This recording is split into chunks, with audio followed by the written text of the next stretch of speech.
I got elected to the school board, part-time position, and just before being sworn in, I asked the superintendent, what I should be prepared for. A couple days earlier, an 8-year-old boy named Melvin Anchetta had been killed in a homicide. No after-school center, no safe place for Melvin to be, although his home should have been safe. And I remember sitting down and making a pledge at that moment. I was going to work to make sure that kind of thing never happened again.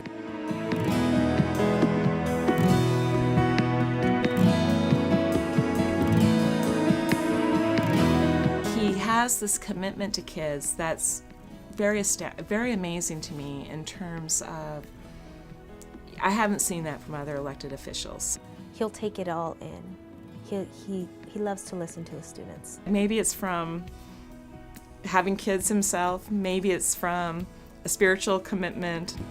My grandfather, who was an immigrant to this country when he was 13 years old, came here by himself from Sicily. He started telling me when I was about 13 years old, before I even had kids, he'd say, "You're working for your children now and their children." Dave's commitment to kids was really apparent in the year that he served as president of the Board of Supervisors. He declared that year the year of the child. He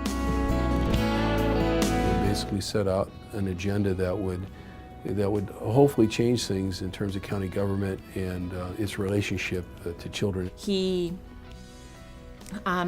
implemented child impact statements in the county. And the premise was, if we can take the time to figure out what every one of our actions is doing to the county budget, to the treasury, we can take the time to figure out what the impact of our actions is on kids. So when staff are preparing these reports on different issues for the Board of Supervisors, every time they have to talk about how it will impact children.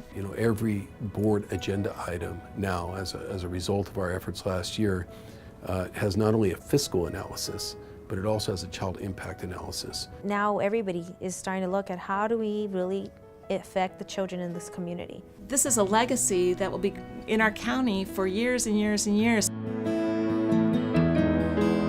One big issue that I've been very concerned about is children entering the juvenile justice system who shouldn't be there. I can go over to juvenile hall and see how many fewer kids there are incarcerated there. The number of kids in juvenile hall has been cut in half over the last couple of years. My big, hairy, audacious goal would be, to eliminate juvenile hall, to put incarceration of kids out of business.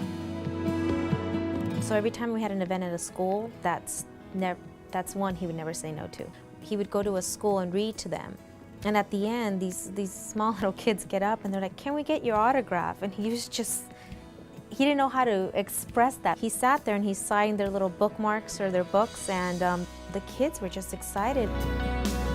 Congratulations. It is so well deserved. We are very proud of the work that you have been able to accomplish throughout the years, and thank you for letting us be a part of this. If it has to do with kids, Dave is there.